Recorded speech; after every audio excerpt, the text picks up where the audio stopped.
Building a successful multi-unit restaurant brand here in the United States is hard enough.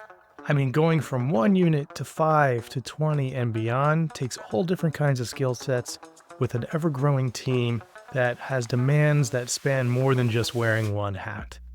As if that wasn't hard enough, there's another approach to entering into the US with a new concept, and that is with a concept that already is successful outside of the US itself. That has all new challenges as you try to get to these shores and get traction fast. One person and his keen eye for talent has found a way to get that kind of traction rapidly. That guy's name is Troy Hooper, and he has been at the helm of Pepper Lunch. If you've stepped outside of the US into the Asian Pacific any time in the last 20 years, you've probably run into a Pepper Lunch. Its successes have spanned all over the Pacific area, and now it's reached our shores with all its sizzling success. But there's magic behind that success because, in effect, it's a new startup, even though it has all these successes. And Troy has found a path to make it work with all the pizzazz you expect from him. So, this is my conversation with Troy Hooper on how to bring a successful restaurant brand to the shores of the US. Enjoy. Everyone, today I'm joined by Troy Hooper, a man who needs no introduction, but if you're listening to this, you probably already had one. Troy, thanks for coming on. I wanted to dive into the topic of bringing foreign restaurant concepts to America and everything that goes into that. So entering into the US market, it has its fair share of challenges. I think a lot of us can think about from the outside looking in. And tackling doesn't seem to be very easily done at all. But you seem to be completely impervious to their intensity, or at least you play that on TV. So let's start with the most core problem that I see, which is the problem of awareness and understanding of what the concept is. So how have you approached building brand awareness from scratch in the US and explaining what this concept is to a market that is unbelievably saturated with options? Yeah, it is an awesome question, Joseph. Thanks for having me. The reality is no matter what brand you're launching, nobody's ever heard of it, right? And there's some advantages with Pepper Lunch because there's story there. There's not only history, but there's a unique delivery model and unique food concept. So we have a lot to talk about, which I think's helpful. We're not just another fried chicken concept trying to differentiate among fried chicken concepts or something like that. But I come from a background in emerging brands and helping small and emerging brands get their footing, set up themselves for success, and then scale themselves. Again, awareness is the big play there. The difference with an international brand is the ownership or the leadership group or the whatever that is coming over. They usually don't have the context of what it takes.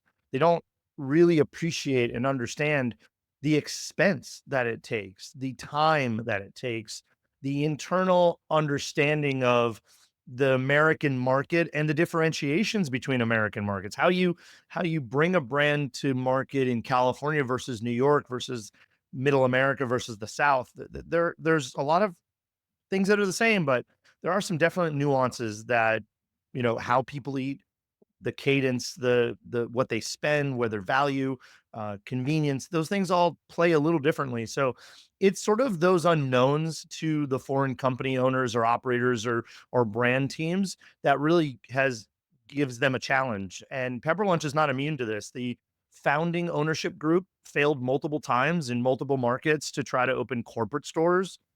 They tried to franchise and it didn't expand. They tried to give a master rights deal to a group and they only got sort of so far.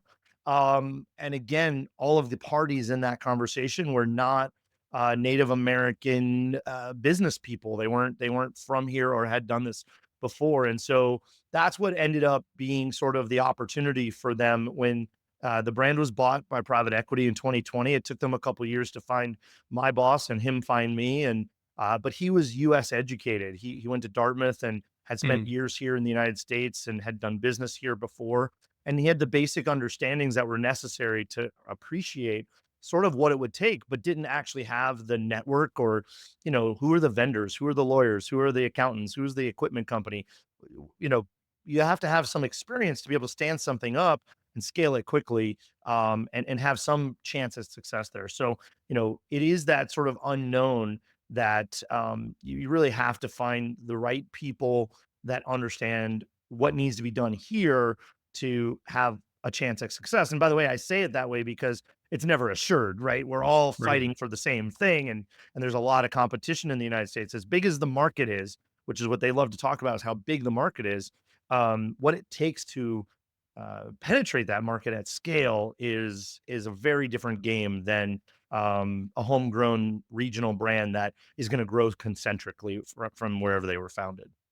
Yeah. So it sounds like it really does start at the top. And I think with a lot of startups, and this one is not startup, it's just fresh in the US. So I think you have hundreds of locations across the Asia Pacific area. Um, with that comes a certain amount of Kool-Aid drinking where it's like, this is the best concept ever. And you have to have that as a leader. But then things have to also get real. And it's like, yes, but nobody knows it. Blanket statement, of course, some people do, but for the most part, nobody knows it. But what's great with the American palate is most all of us have gone to a Benihana or something. So we know teppanyaki, even if most of us call it hibachi for whatever reason. If you don't know the difference, y'all, please pause this, go look it up, talk to your chat GPT. Um, so how do you start to chip away at leadership's understanding of how easy and or not easy this is going to be, while still maintaining, I think, a positive energy about what this brand is? Because you can easily sound like a downer, like, "Oh, come on, y'all, like, chill out." So you have to balance that. How have you done that upwards, and then how do you trickle that down to your team as well? Yeah, this is not an easy thing. I was overly optimistic and oversold it a little bit anyway. I'm a very optimistic guy. Look, from a business perspective, like you said to start out, there has to be a there there. There actually has to be something. It can't be a gimmick, can't be a trend, it can't be a one-off little thing that happens to be that one little. There's got to be more meat on the bone, so to speak. And so this brand has that. And so I saw that and I said, as a longtime operator, as a longtime owner, as a franchise, you know, business builder, there are things here that are very good to invest in. If I'm a multi-unit, I had a great multi-unit franchisee discovery day drive around yesterday with a group. And at the end, I always say, what mattered to you? What did you see? Man, it's simpler than you said it was. The food's better than you said it was. The operations are easier. You're right. There's no prep. I couldn't even believe that when you said they regurgitate to us the things that matter to them as business owners and operators. So check mark that they had that in spades and I knew that would sell. Then the other side is the consumer. The hard part is you can build a business all you want, but it's got to be successful on an individual unit by unit Mm, basis across any market you decide to penetrate. And so in that regard, now that's the hard work. That's really where it is. And so for us, we're very fortunate that, we've started in the Asian communities where we are, and we have ubiquitous exposure because of our 30 years in every country in Asia and at scale, we're in every country with many multiple units. And so among the Asian community in the United States, there is a general awareness. And there's some other groups like military know us because we're near or on or at a lot of military bases oh, and that makes sense. Yeah. outside, U.S. military bases and a lot of college students who have traveled, maybe 30, 35-year-olds who went to Hong Kong University or something. So there's a little bit of an awareness, but it's not going to do me any good in, Tampa, Florida, right? It just is not the same thing. And so, now we have to educate the consumer and make this easy to understand, make this simple, make this fun. We're very fortunate that we've been in the United States for 7 years with 5 stores across 3 states. And so there's a little bit of proof of concept there. We had that in our back pocket, but we really had to rebuild and reconstitute what this brand was going to be in the United States. And we're still working on that. I don't think that work's ever actually done. As you know from your Right. marketing background, you're always finding the next angle and refining it. But, it's not easy. It's going to take time. And so, one of the things I kind of purported to our owners and our leadership group in Asia is, look, this is a at least 3-year investment window. So we did a 5-year plan. We really looked detailed at the first 3 to 4 years, and we said there's a 3-year investment window until we get multiple stores open in multiple markets and we can test the messaging, the visuals, the store style and prototype and imagery until we can test the marketing messages and see what resonates. And we turn on that feedback loop, and we use a lot of tools to do that. We turn on that feedback listening microphone to the market. We're really not going to know what's possible. Now, 30 some years in the history, my team members, 30, 40 years in the history, everybody on our team's extremely accomplished and professional in this business. So, when we look at it and come together and make a plan, we're pretty confident in that plan. And I think we achieve 80, 90, 95% of said plan. Um, but that just comes from experience. Sure. But it's no easy thing. What you just describe in the introduction to this brand, get your head wrapped around what does that mean as a customer, right? DIY teppanyaki and well, what's teppanyaki versus hibachi? And so we got to simplify that message down. Look, if you like good, hot food fast at a great value, incredible ingredients, protein, rice and veg, protein, pasta and veg, you're going to love Pepper Lunch. If you like in and out in 24 minutes for under $24, you're going to love Pepper Lunch. If you like a great fajita, but you want to cook it and make it yourself with your own flavors and sauces, you're going to love Pepper Lunch. We've got to get that message across for sure. Yeah. Yeah. So you talked about the cuisine and the team, and both things I do want to tap into. But starting with the cuisine side, you had also talked about the different areas of just the U.S. in general, which that was broad strokes. Of course, you get these micro areas as well. Like, um, have you had to tailor the menu or alter from area to area in the U.S., but also was that a precedent that was set in the current footprint across Asian countries? Like I presume Yeah. there's something in Hong Kong that they love versus Philippines.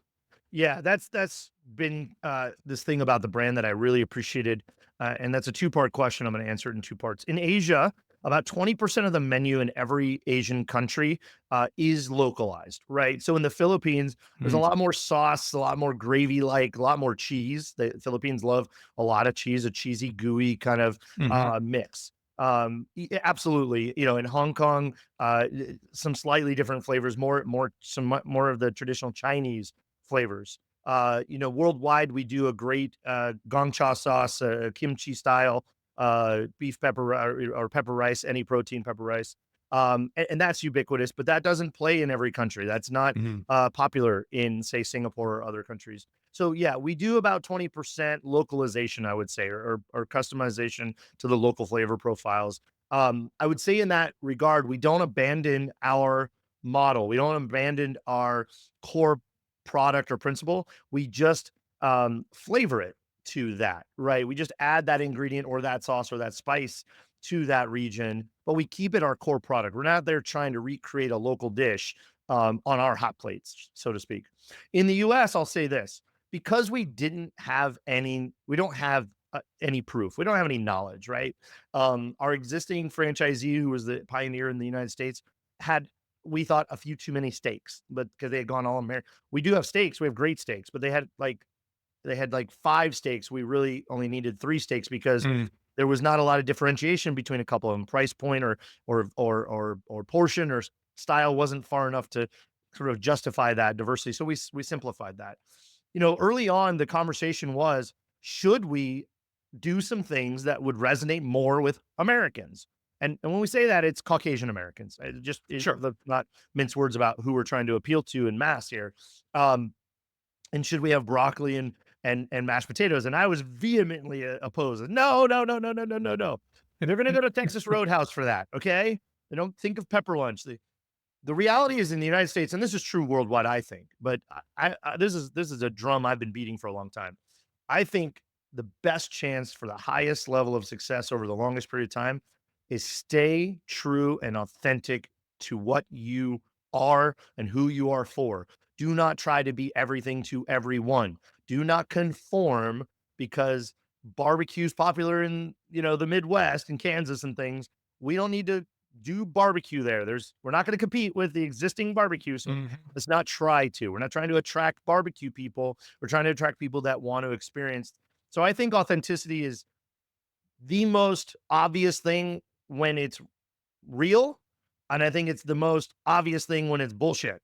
And so let's not try to whitewash this brand. So I've been very, very adamant that we keep it authentic. until we know that something else will work, we need to spend time educating the entire country, market by market, as we enter and as we expand, what pepper lunch is, because people want that authentic experience. They want that Japanese pepper rice, they want what our curry. If you've never had Japanese curry, it's a browner sort of curry sauce. It's got a different umami flavor profile than say an Indian, yellow curry. Hmm. So let's just train people on that. Let's just expose people to that. Let's give people a chance to get to know and love that. And by the way, I got 100% track record. I've never had one of these franchisees or guests or friends in the industry come to a pepper lunch with me and not fall in love with this menu. So that has given me a lot of confidence going forward in what the unit level economic performance will likely be as we can get people in to try it. Yeah. No, I love all that breakdown. It's really interesting to me how quick a lot of leaders will knee jerk towards what is a perceived localization from a menu perspective. And you said it best. I mean, I remember having these conversations with Marriott International as we were talking about how do you activate F&B concepts within hotel footprints to give it a local flair. And they just kept on going directly using your example. Hey, we're in Memphis. We got to have the barbecue. And what I kept on saying is, there's already places that do barbecue so well, you are not gonna be one of them. Like, period, hard stop, be something else. But then you get concepts not like Pepper Lunch, but akin to it where, "Hey, people don't really know what we do, so we better have a barbecue on there." And it's like, it's the wrong thinking because every time you start to divert to talk about something that you think is gonna be interesting to that market, you're not focused on what you really are. Like you just said, I'm kind of just repeating it, but it's so important to drive home. And I feel like so many marketers say it, but then they end up doing it. And it's like, just stop. Like, have the confidence in your concept. So speaking of the concept, and this might be a sore spot, but that sizzling hot plate. So I mentioned it in the intro, but like it is a cast iron skillet. It's coming out at 800 500 degrees, degrees. 500 degrees, 500 degrees. So that baby is cooking. But I don't get that if I have this delivered to my house. Right. So in a world where quick serve and fast casuals more and more are playing by the delivery rules, how are you solving for that? How do you maintain a certain level of magic when you kind of lose that one thing that was really a differentiator? Yeah, it's a huge opportunity for the brand, and we're taking it very seriously, and we're spending a lot of time and effort and some money to work on that. We look at it holistically, right? In the United States, we're between 7 and 10% off-prem sales. In Asia, that number was about 10 to 14% 2 years ago and has steadily climbed into the high teens, low 20s. So in some countries, we're at about 24%. Some countries are still around 8, 17, 18%. But that being said, the holistic view of this is that everything works together to make that experience successful. Today, it's a huge burden on our operations. It stops our workflow. Right now, today in the United States, with four of our hot plate burners, induction units, we can create 8 plates every 3 minutes. But if we have to do a to-go dish, and by the way, to-go dishes never come in as ones. Believe Right. it or not, when I'm there, it's usually 6, 8, 10. It's like a freaking office Yeah. just ordered. And every single one of those dishes takes 3 to 4 minutes because we have to stop and actually add the sauce and mix it the way, cook it the way Right. you've instructed on the to-go order. That's very disruptive, right? Especially during peak mealtime. Um, so we've looked at this from workflow in that scenario to the packaging to the equipment and how do we um, not interrupt and also deliver a better quality product because in store you get to add the sauce, volume, cook the meat to the temperature, mix it, don't mix it, mix some of it, don't let food touch, whatever your thing is. When we send it to you to go, we have to mix the whole thing together. White rice dries out very quickly if you don't get it incorporated with, the fats and the oils and Mhm. the sauces and things. And so you're essentially getting a version of a fried rice, a mixed rice or pasta dish in that regard. We've got something coming very soon. We should be making announcements very soon, but I can say that we've worked for over a year with a phenomenal specialty packaging company We are going to be the first restaurant in the world to introduce this product into the restaurant industry. It was created actually by NetJets, the private jet company. Mm, Get mhm. Michelin star food packaged and kept in good condition. For us, the performance was that it keeps our food hot for 20 to 30 minutes. And so if our food stays hot, it's great, right? If it gets cool or cold, it starts to sort of, Yeah. congeal together. But this packaging happens to also suffice for our one of our core values, all the way from our private equity firm down, which is sustainability, environmental responsibility. Obviously, a Japanese important tenant as well. And this is a regenerative farmed byproduct product that is also fully compostable. So we have a Oh, amazing. compostable byproduct regenerative sourced product that packaged good that also has this incredible performance.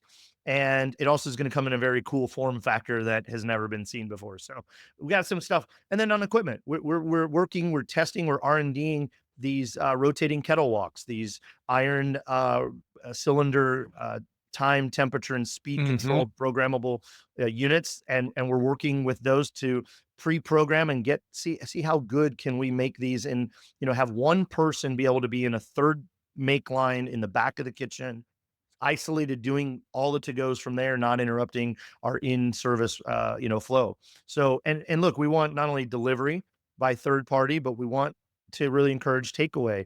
And so Right. we've added locker boxes to our stores. Our first one's coming up here in Irvine Spectrum Mall on February 7th, where it's going to be an integrated system from the time you order first party or third party online.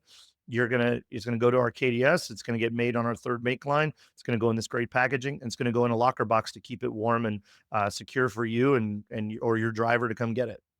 I love that. Yeah, it sounds like you're really taking care of all sides of it. Where, I mean, this is uncharted territory. You can find best practices for better burgers, for like you said, fried chicken, even pastas. But every American dish, you can find a comp. Um, this is uncharted territory. I mean, and you really are the pioneer. And for those of us that grew up playing Oregon Trail, most pioneers die of dysentery or get eaten by the party. So let's hope that doesn't happen here. But you definitely didn't do yourself any favors when you took this job. If I'm recalling anecdotally firsthand discussions at one of the many events that you attended, and I was there, you had said to me that you had promised this group, correct me if I'm wrong here, 50 franchise locations within the first year. We hit 35. Thank you so much for calling out my failure. I Uh, wouldn't call it a failure. It's okay. Yeah, and that's what I said earlier, right? I said that, I'm very optimistic. I had kind of, overpromised. But by the way, on an amortized value for months of selling, we sold 35 stores in 5 months. Boom. Yeah. So quite frankly, if we were to do this on a rolling 12 months, not a calendar 12 You months, nearly tripled. Yeah. we hit 75 stores uh, in 13 months. It's So huge. so I did deliver 50 stores in 12 months. It was just from when we sold our first franchise. But look, I started in February of 23. We started legally offering franchises in July of 23. We sold our first deal before Halloween in October. So that was a 10 unit deal, a whole state in Arizona. Mhm. And by the end of that year, between October and the end of December, we sold 35 stores to four partners. Amazing. So not a bad kickoff, I would say. But yeah, look, at the end of the day, one thing that's unique about us is that we're selling only multi-unit deals to existing or previous multi-unit or multi-brand franchisees in the territory of their competence. We're a very unique thing. We're a foreign concept. We're an Asian non-native to America born Mhm. food genre.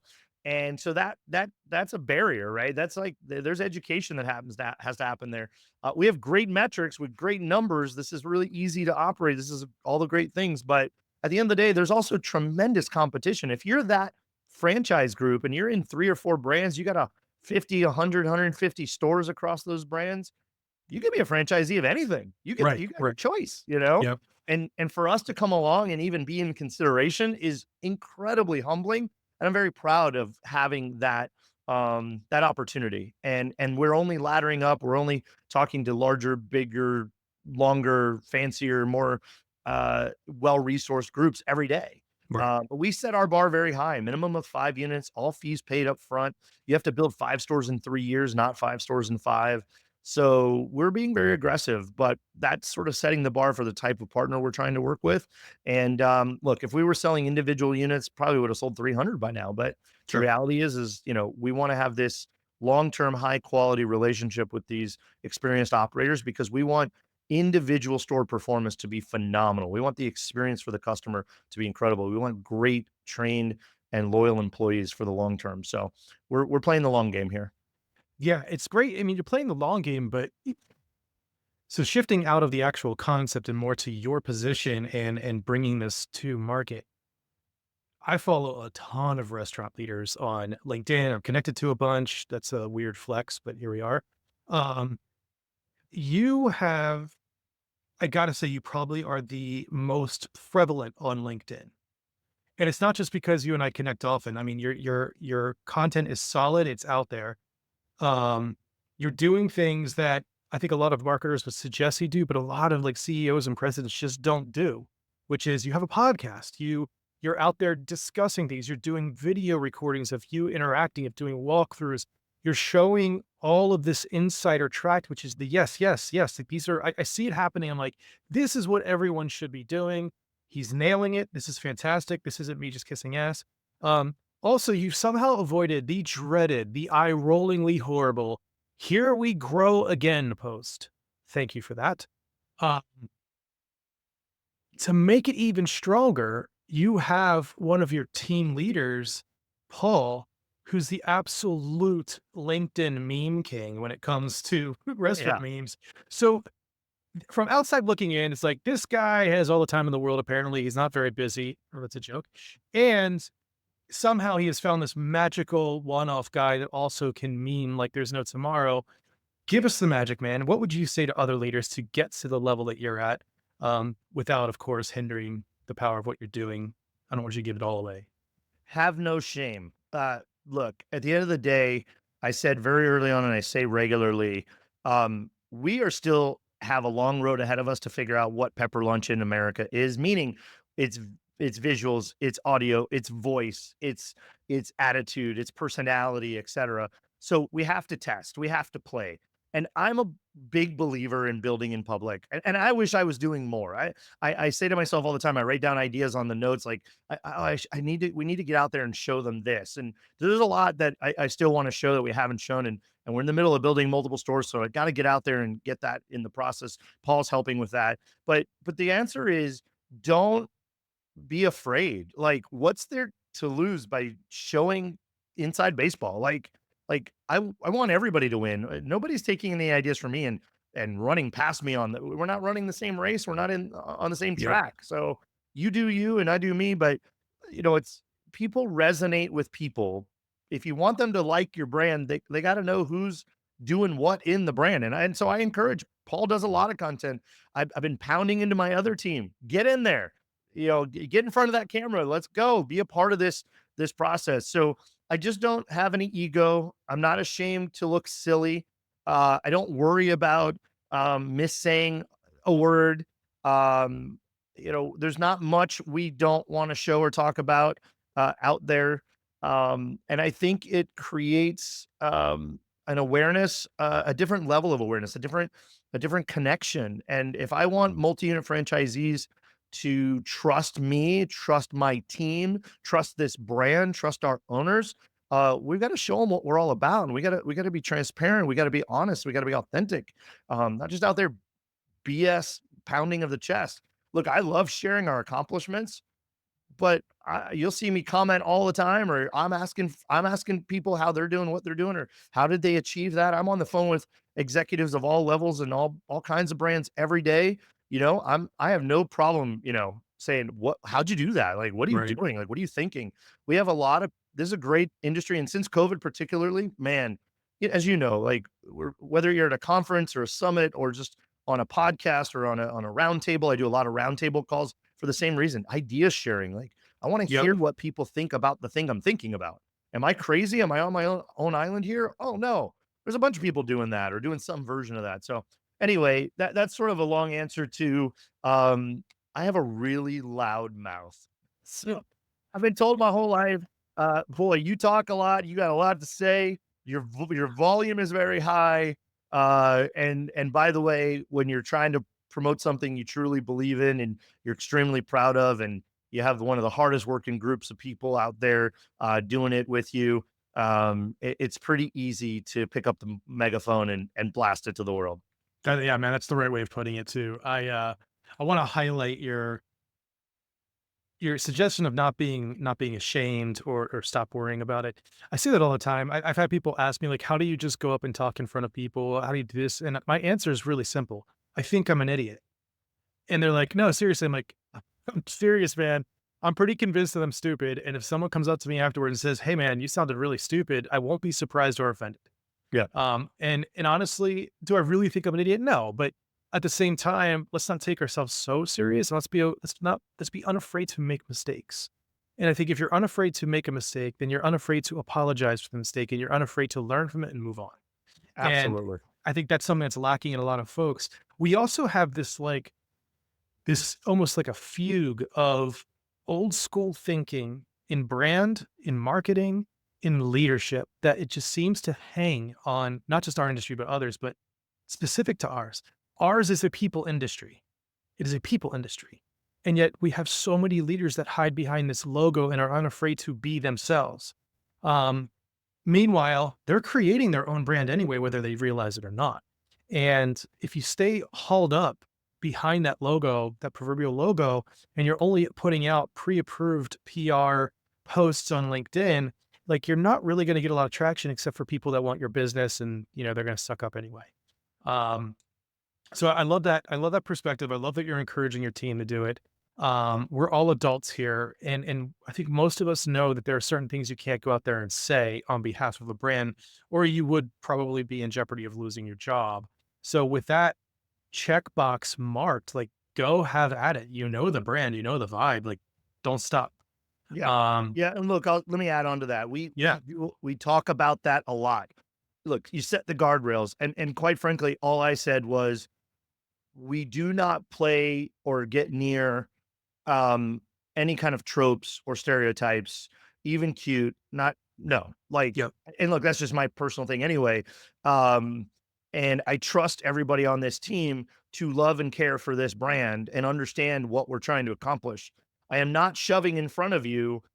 And by the way, we have all the white paper documents, we have the brand guidelines, we have the design guidelines, we have the yeah, architecture, we have all the things you're supposed to have. And whether anybody ever refers back to them or not, whatever. But we talk about who we are a lot and where we're going, and we're trying to figure it out together. So if the entire team is collectively connected, look, I have Google alerts on. I follow every pepper lunch handle in the world. I spend too much time really quickly looking at what we're doing, what our franchisees are doing, what our brand is doing hmm, worldwide. And not much of that translates because of the language or the style or the communication. But at the same time, like, let's just see what are we, how is showing up and what's working and what could we try or how can we take inspiration from that? And I'm looking at a lot of other brands. I admire so many brands. I just kind of, we're just trying to learn from everybody, right? And as yeah, long as we have some very basic guardrails and everybody's trusted and understands they're empowered within those guard. And look, Paul's the wild card here. Okay. yeah. I glaze over everything before it goes out, but I miss sentences. I miss words. You know what I do? I have the admin login for everything. I edit it. If it comes Of out on course, LinkedIn and I'm like, oh, that's not exactly accurate, or oh, they said 500, it's 533, or oh, I'm not really sure I want us to say that in that way. I'll just edit it. Like, how many people saw it? Did it? right. Nothing's going to come out. To your point, and look, at the end of the day, I'm responsible. At the end of the day, if God forbid we get canceled on social media, it is my head, and I'll Sure. accept that responsibility. But I think that we've given everybody enough information. We've hired and built a team that love and cares for this brand and has tremendous pride in what they're doing. And I think it's very hard to go wrong. And I mean on a global scale, like the pride for this brand in our group, our operating group in Singapore, and all of our partners around the world is in. I've never seen anything like it. I mean, there's Yeah. very few brands. I mean, you could say it about Jersey Mike's, you could say it about some brands, but man, once that's in there, it's hard to screw it up even Yeah. accidentally. I love that. So, I mean, yeah, you mentioned the footprint again, and I think outside looking in that large, like, how many units is it? It's 300, 200, So we have 533 500. restaurants in 17 countries now. Yeah. So that just sounds like, man, it's immense. That must afford you so many efficiencies of scale opportunity, shared resources opportunity, but it doesn't really. And so how have you been thinking about the tech stack for your operational on-prem, but also the digital experience, answering or exceeding the call from people and what they expect, what they want, whether it's kiosk, online ordering. Yep. I think obviously everyone knows where I'm going because I'm at Rapturous. But my thinking here is that chasm between .com and orders is the biggest chasm in the world, but not everybody can bridge it because economically it doesn't make sense. Yeah. So how are you approaching technology? How are you integrating it? And what do you think is next? Yeah, look, this has been a long journey. Fortunately for me in the brand, I had spent a couple years before joining Pepper Lunch investing of myself in starting to understand what was possible. We're talking about Toast was just kind of coming on the scene, and we're talking about integrations were just starting to happen, and a lot of things were just being built. And so I've spent a lot of time getting to know folks in the industry, founders, what they're building early on. Oh, you're starting to build something, you're whatever your journey is, and trying to understand where the value is in each of these tools, and think about what does any brand need, and then when I got on Pepper Lunch, what does Pepper Lunch need? And it's a huge lift. I'll give some inside baseball here. We have 26 point of sales across 533 stores in the world because we were a master franchise model. So every master franchisee in every country built their own tech stack. And so we are now on a 10-year journey, basically, as these franchise agreements begin to roll over. We are on a 10-year journey to install a new globalized tech stack. So those Mm, efficiencies, we're just starting to have the opportunity to take advantage of some of them. So we've started rolling things out in Singapore. Look, we own 126 of the 533 stores that we operate. So we have an opportunity to test and scale and grow and do multi country all within our own system. So we don't play guinea pig with our franchisees and our customers, but we roll it out. We're very thoughtful. We're very thorough. We move slowly, but with purpose and with a destination in mind. We do the one thing at a time, and then we learn how those integrations and those connections can create further efficiencies and economies of scale, not only for us but our franchise groups and the global unit. And so that's been a very long, from day one, long and thoughtful process. We literally installed. We're talking about this conversation on a Tuesday. Last Monday, so it's been 8 days, we installed our very first full tech stack suite, all 19 SaaS products and hardware products in our first store, our test store in Artesia, California, last Monday. And on amazing. February 5th, we will go live at our second store in Irvine, California at the Irvine Spectrum Mall. So we're doing it very thoughtfully and meticulous, but at the same time, we're doing something no CTO or CIO would ever tell you to do, which we're turning it all on at the same time at once. So we're not rolling My out these God. things. Look, we spent a lot of time in the background building, connecting, testing, trying to break. But we have great partners that are willing to take that ride and go, up, that didn't work. Up, we're Yep. missing a button. Oh, that doesn't make sense. Hey, people are not figuring that out. But I'll give you the quick overview. We're built on Toast POS with Grubber kiosks and digital signage. We're using DeliverEct for our third party and first party digital experience aggregation and conduit. Toast KDS is a part of that as well. We have Toast handhelds for our staff to line bus and do fun things like that. We are currently in the early phases of developing a native app, which will transition not only the online ordering and brand community building experience and loyalty that will go with that, but that will also drive our first party when that's done. Um, we use things like Table Tracker, and we control music in the store with Rockbot. We have great partners like Simplify that manage our network. We have Science on Call to be our on call IT department. Man, there's 19 SaaS and hardware products that make up the current tech stack. R365 comes online in about a week. That gives us global visibility. And we're not only doing these things here in the US, but we are rolling these out again thoughtfully and slowly and as we can at scale across Singapore and then Asia after that. So it's a Nice. huge long term project. We are bringing, we've used some outside IT consulting groups and consultants, and we're working now to sort of insource outsource that as a hybrid, and just sort of building the plane as we fly it, but thinking thoughtfully ahead of what the next 5, 10, 15 years looks like for this brand in that regard. Yeah, I mean, it sounds like the plane isn't really being built. As you're flying it, it seems like you really got it tested before are getting it off the ground, which is great. Well, we cut it really close. That's okay. I mean, there are a lot of brands out there that are trying to glom on as they are in mid-flight, and you can imagine where all the friction and all the frustrations happen. And I'm sure you've heard it firsthand as well, especially when you have the franchisee dynamic where they've already invested in something, and now 3 years later, you're coming back with new tech products that have to be installed, and it's more money out of the pocket. And what am I really getting for this? And why do I have to do this? And all that frustration. So it's Well, good that you have it so early. let me add to that. I left something Yeah. really important. I think 15 of the 19 SaaS products or hardware products are mandatory. There's a handful of things that are optional, and we're obviously very passionate and encourage our Mhm. franchisees to take them up. That being said, it is my job, it is our job, it is the brand's job, especially if we're going to recommend or mandate something particularly, that it has to have real value. We don't want cute bells and whistles and nice to haves and oh, we have this because nobody that's garbage. That's a waste of Yeah. time, money, and effort. This is no small lift. This is a lot of education that's going to have to happen. Everybody's going to have to learn all of these tools. They're going to have to understand how they work together. You have to understand the value to them as a franchisee. Look, as you started out, all of it has value to us as a brand to have global visibility, insight, data, all the things that we can help make this brand better and ourselves better, and in extension, help our franchisees be more successful.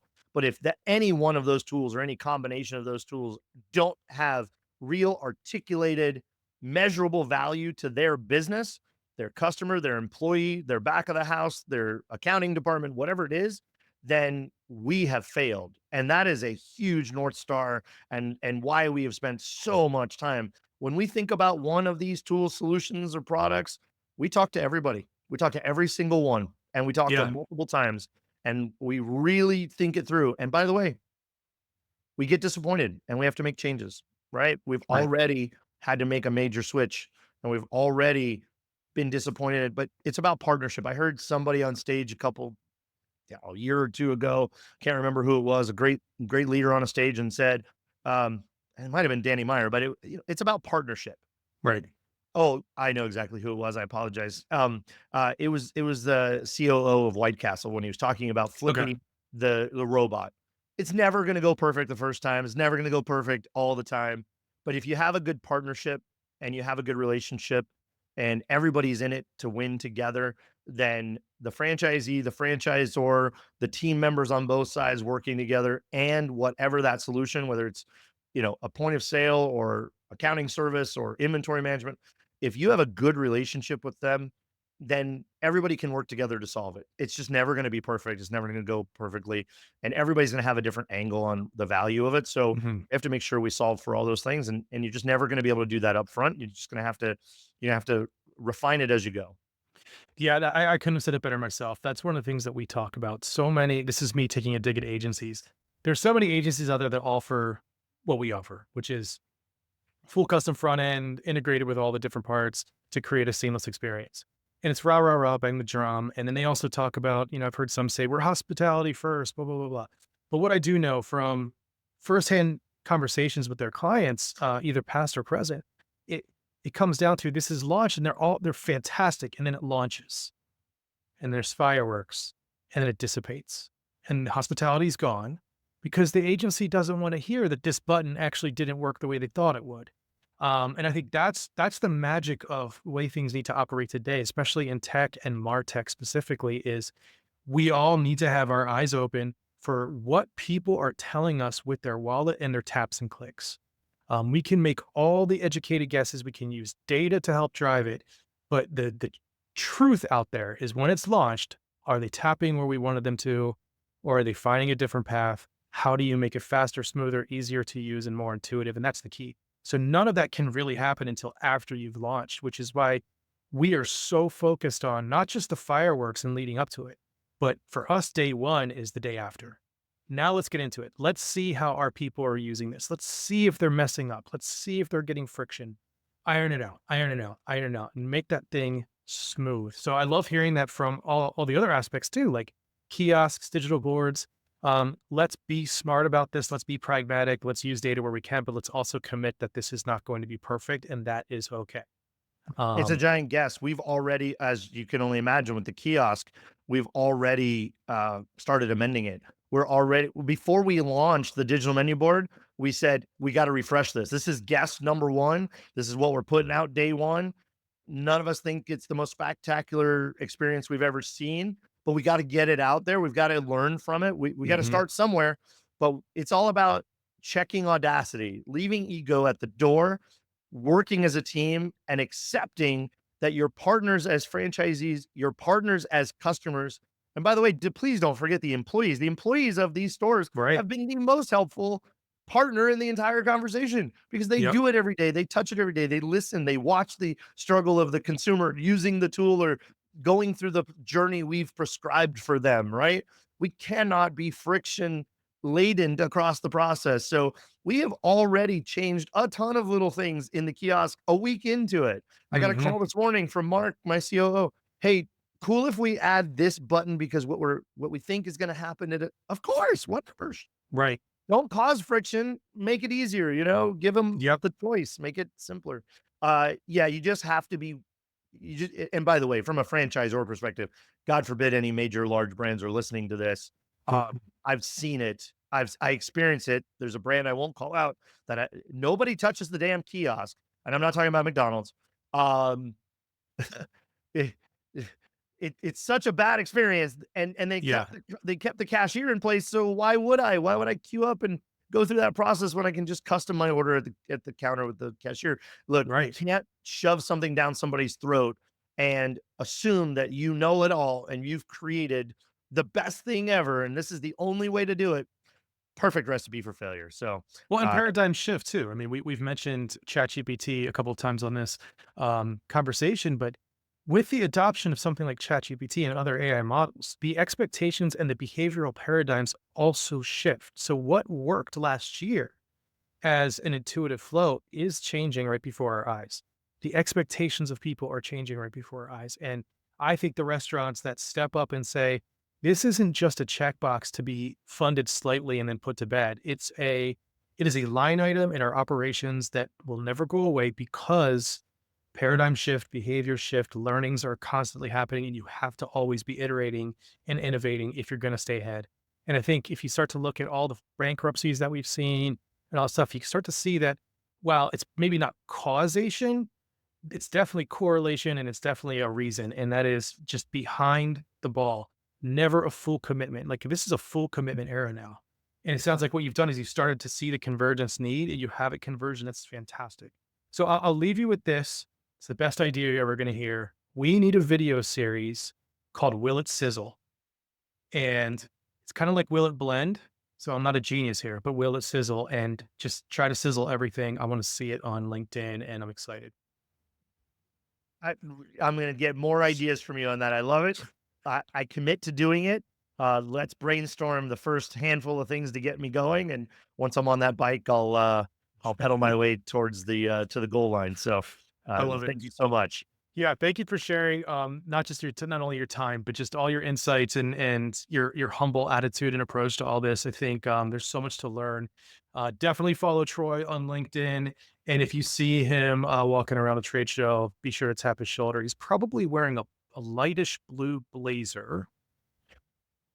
I don't know. I might go full polo or quarter zip. I don't know. We'll see. I've been Yeah. I've been I've been more casual every day ever since I got here. So we'll see. Yeah, you've been expanding your repertoire. But yeah, I appreciate it so much, Troy. You're one, a good friend. I can't wait to see it one of these shows again. And thank you for being so candid. Hey, thanks for having me. Glad to be here.